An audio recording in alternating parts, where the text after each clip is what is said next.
What you talking about, fool? That's my Mr. T impression. You know, back when I was just a little guy, I used to love Mr. T, and it was the laugh of my family because I'd walk around talking like him and acting tough. And my gram actually had me made this Mr. T doll, and I loved that thing. I'd take it with me everywhere, and everybody would just get a kick out of it. And you know, he was like my idol back when I was a little boy. Him and the Incredible Hulk, but that was his thing, right? It was what you talk about, fool. And that's what we're here to talk about today, the fool. But, you know, when we're talking about fool, that's subjective, right? Because what I think to be a fool may be different from what the next person thinks. And at the end of the day, it doesn't really matter what I think or what the next person thinks. It matters what God thinks. And I think that it's explicitly defined for us in the scriptures what it is to be a fool in the eyes of God. And that is to be someone who has rejected his commandments, his statutes, and his ordinances. And these things make up his Torah. And so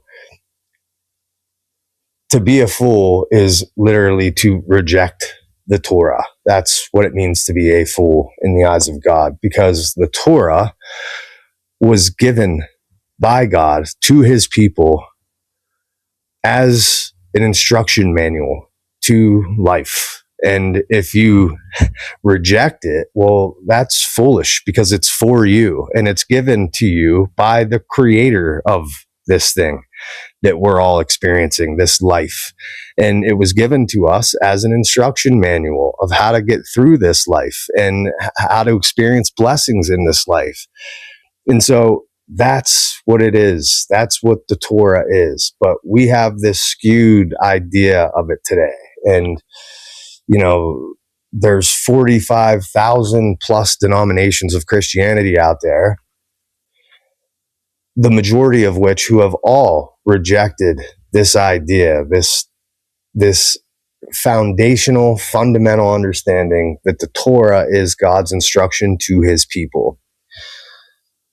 But there's a lot of reasons for that. And I think that what this testifies to is the confusion that's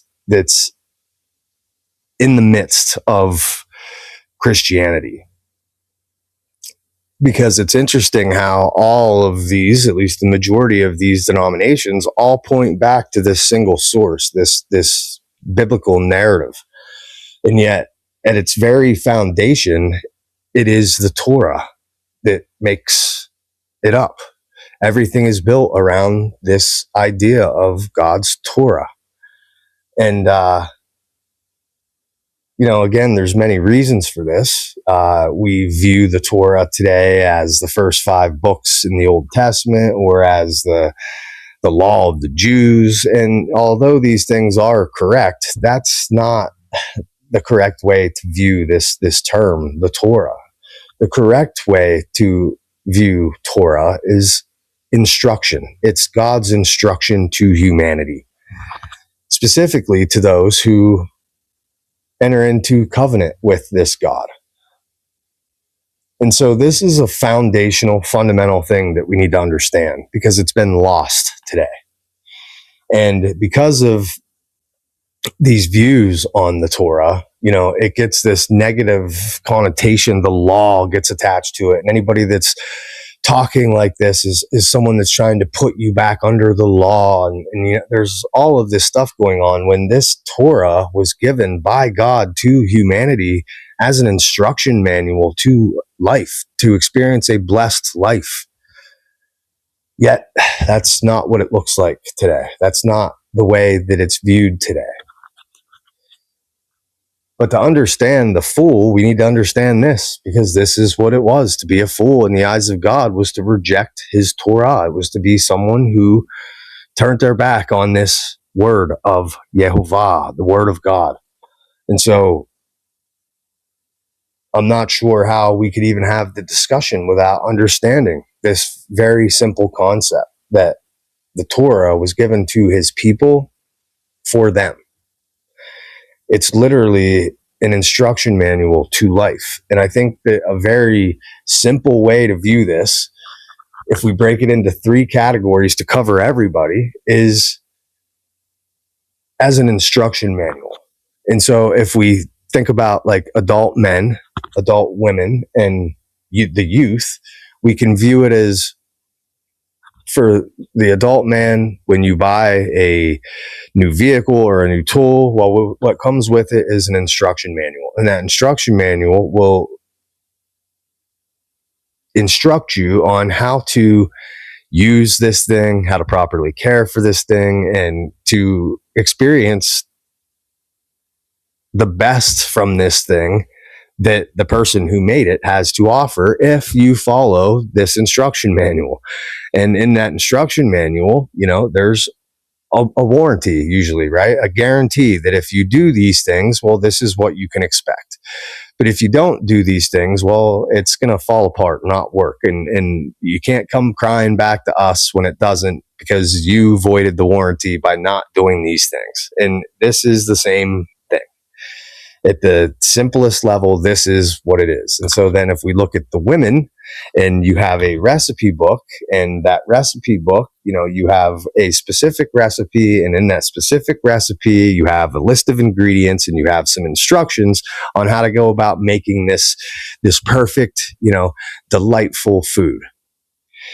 If you miss an ingredient, if you miss one of the steps in the cooking process, it's not going to turn out right? I mean, to make this perfect, delightful food, you have to follow these instructions and these ingredients. And if you do, that's what you will experience at the end of it, this delightful, tasteful thing. But if you don't, and you miss a step or you miss an ingredient, well, it may not turn out very well.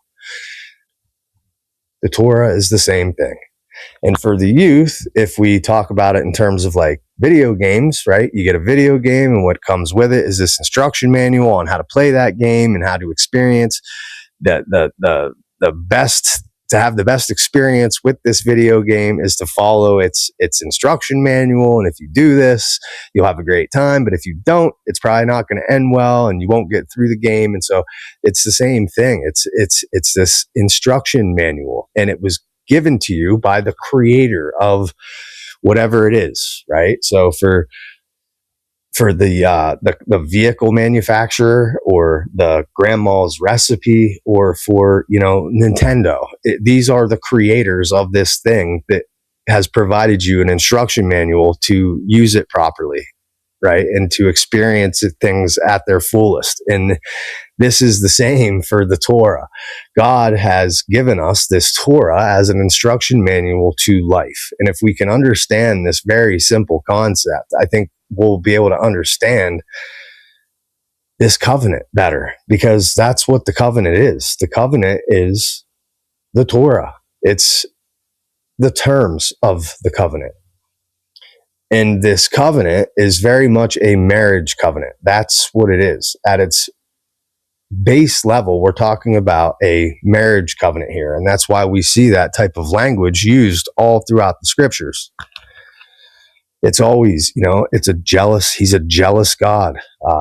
His people committed adultery when they went after other gods. And then we see, even in the new covenant, we see this idea of the bridegroom and this marriage supper of the Lamb, right? This is all marital language, and that's because the covenant is a marriage covenant. And just like our marriage covenant here on earth, when we enter into that covenant, it is a covenant, and we take vows, and it's these vows that are the promises that are made. And through these promises, that's what makes up the covenant.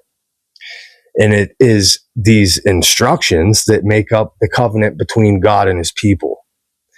And so this is the way we need to view this. And it's very simple. And they've complicated it so much with skewing the idea of what the Torah is, that so many people are so far led astray today because of this, when it's so simple at its fundamental, foundational level. And ultimately, when we accept Jesus, or however it's viewed, what's happening there is you are entering into this covenant, and the covenant has not changed. Although it is a new covenant, the terms of the covenant hasn't changed. And we know this because we're told explicitly that God doesn't change. And if God doesn't change, his expectations of his relationship with his people, it doesn't change either.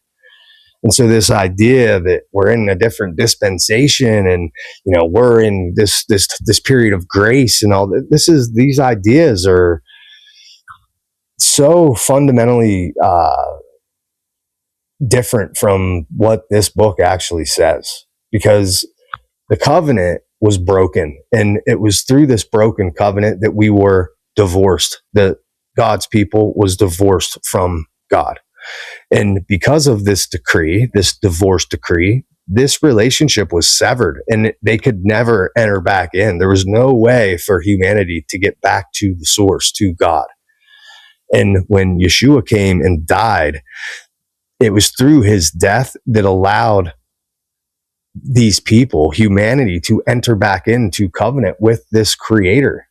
And so it's not necessarily a new covenant, it's a renewed covenant, because the covenant hasn't changed.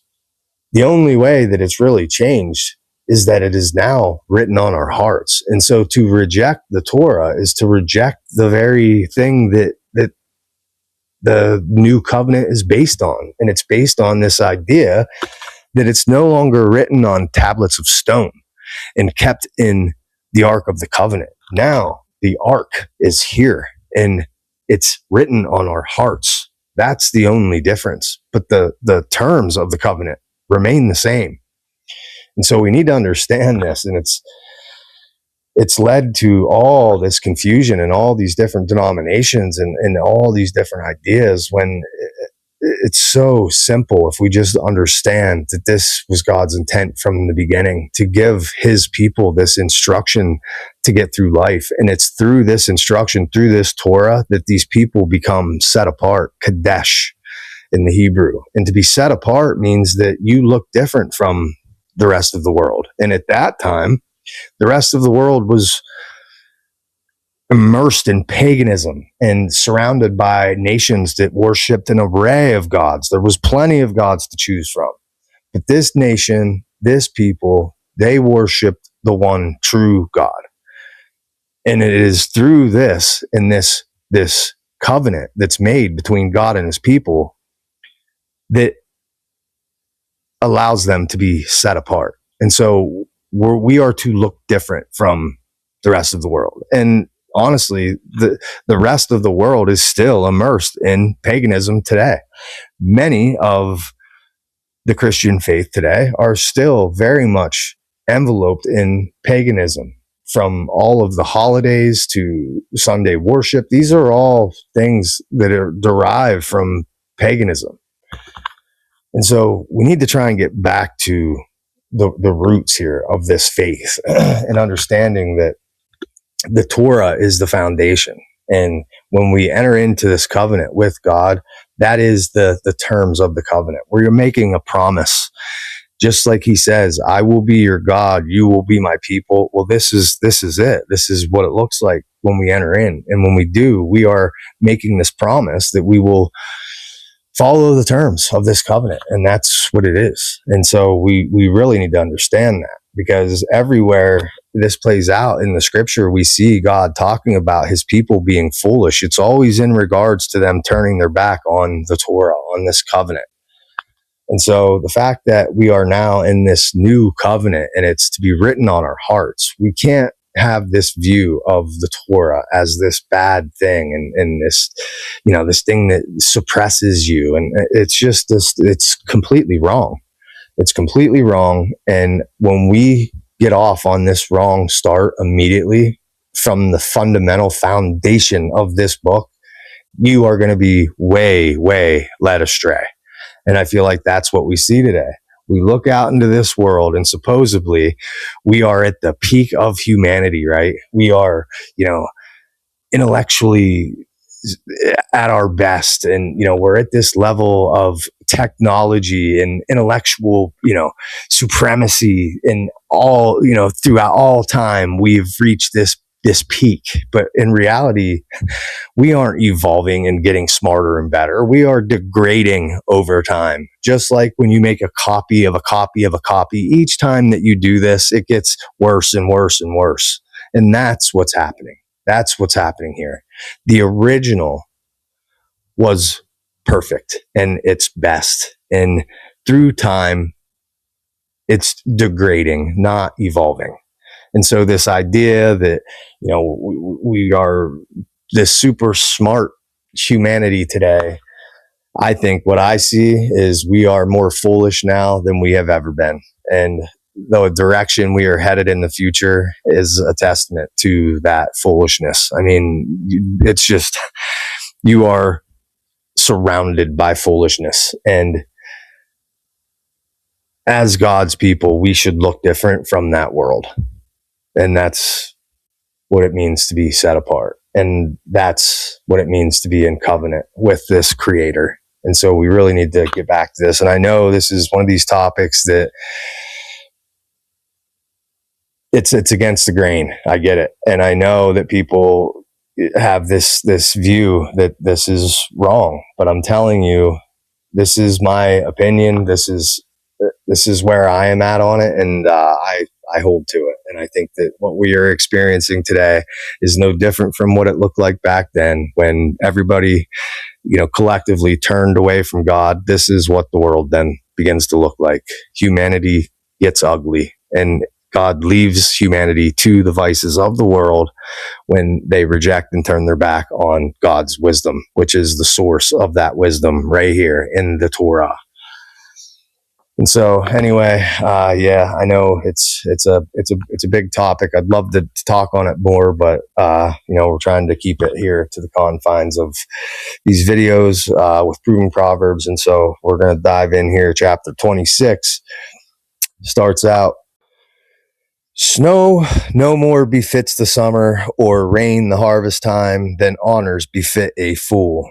As the sparrow escapes and the swallow flies away, so the undeserved curse will never hit its mark. A whip for the horse, a bridle for the donkey, and for the backs of fools a stick. Do not answer a fool in terms of his folly, for fear you grow like him yourself. Answer a fool in terms of his folly, for fear he imagines himself wise. He drinks a bitter draught who sends a message by a fool. Unreliable as a lame man's legs, so is a proverb in the mouth of fools. Like fixing a stone tight in the sling, so is giving honor to a fool. A thorn branch in a drunkard's hand, such is a proverb in the mouth of fools. An archer wounding all who pass, such is the man who employs a fool. As a dog returns to its vomit, so a fool reverts to his folly. You see, some man who think himself wise, more hope for a fool than for him. There is a lion in the street, says the idler, a lion in the square. The door turns on its hinges, the idler on his bed. Into the dish the idler dips his hand, but is too tired to bring it back to his mouth. The idler thinks himself wiser than 7 men who answer with discretion. Like catching a stray dog by the tail, so is interfering in the quarrels of others. Like a madman hurling firebrands, arrows, and death, so is the man who lies to his neighbor and then says, "It was all just a joke." No wood and the fire goes out. No talebearer and quarreling dies down. Charcoal for live embers, wood for fire, for kindling strife a quarrelsome man. The words of a talebearer are tasty morsels that go right down into the belly. A glaze applied to an earthen pot, such are smooth lips in a wicked heart. Where hatred is, there are dissembling lips, but deep within lies treachery. Do not trust him if the man be fair of speech, since in his heart lurk 7 abominations. Hatred may well disguise itself with guile, only to be unmasked, its spite before the community. The man who digs a pit falls into it. The stone comes back on him that rolls it. The lying tongue hates the truth. The fawning mouth brings ruin.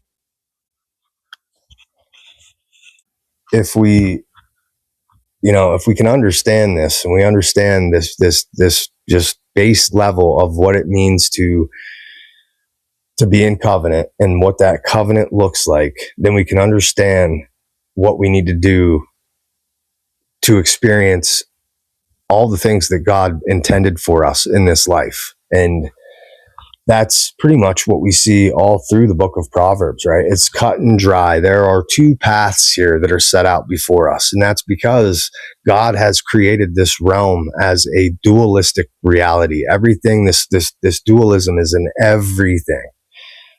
And it's no different with this. There are two paths set out before us. This path is the path of the wise. This is the path of the foolish. On the path of the wise, you will experience blessings. On the path of the foolish, you will experience curses. And it's not that God's up there ready to throw lightning bolts every time you step off the path. No, these things are built into the fabric of creation. These blessings and these curses are built in. They are a part of the natural world. And so when we stray away from the instruction, we are straying into curses. And that's what this whole thing is about. And we need to get back to this authentic, organic understanding of this relationship between the Creator and His creation, and that we are a part of this creation, and that everything, the laws of it all, are built in to the creation. And that's why we see, as an example today, and I could give many, but one of the prime examples, I think, is in the food instructions here regarding what's clean and unclean to eat. Because, it seems to me like science is only proving to catch up to what the Bible has been saying for thousands of years. And we see that in regards to this idea of what's clean and unclean to eat. God is the one that created all of this, and He gave us instructions on what is good to eat and what is not good to eat. And this is a good example of what it looks like, because if we don't eat clean, if we don't eat what God has deemed to be clean food for us, well, we can experience these curses when we don't. And that's what, sickness and all these things come from. And a good example of this is pork. I mean, pork, it's widely known today that this is not a clean meat. This is a disgusting meat that can cause disease, and it carries parasites, and doesn't matter about the temperature of cooking it and all that. It was never designed for humanity to eat it. It's just not what its purpose was. And it's like this with all of the unclean things. I mean, it's clear that the unclean things in the sea are bottom feeding creatures, that the fish and things of the bottom feeders of the sea. These are things that are cleaning up the garbage. That's their that's what they're here for. That's why they exist, to do a job. And it's because of what they're here to do that we aren't supposed to eat those things. And it's the same for pigs. This is the role that pigs have played. They are a garbage disposal. We are not supposed to eat them. And so when we do this, we are veering off the path of instruction of what's clean to eat and into these curses. And we're being foolish because we're rejecting these very simple things. And this idea that would change through Jesus, that by Jesus dying somehow biologically, all of this has changed, is ridiculous. And it's, very simply put, a misinterpretation of many, cherry picked scriptures and, verses in this book. And so, I mean, that to me is a prime example of, it's very simple. God has provided all this. He has created all this, and He's given us an operating manual on how to experience a good life. And when we veer off that path, whether it's in terms of our actions and our behavior and our speech, or the things we eat or whatever, we are walking into these curses when we do this. This is very simple. We have complicated this idea.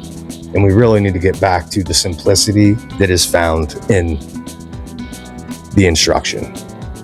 And so anyway, that's all I got for this week. Hopefully you've enjoyed it. If you have, please like the video. And even if you haven't, listen, I'd love to hear from you either way. I get that this is a very controversial topic. This is where I'm at on it. And I've been here for, the better part of 18 years now, I think. And, I feel like God has opened my eyes to this, and I want to help other people to see it as well. And so that's, what this is all about. And so anyway, yeah, please, I'd love to hear from you. Any interaction would be greatly appreciated. It helps get it out to more and more people. And if you haven't yet, please subscribe to the channel as we continue our journey through the book of Proverbs, chapter by chapter, verse by verse. And until next Sunday, 9 a.m. Eastern, we're out.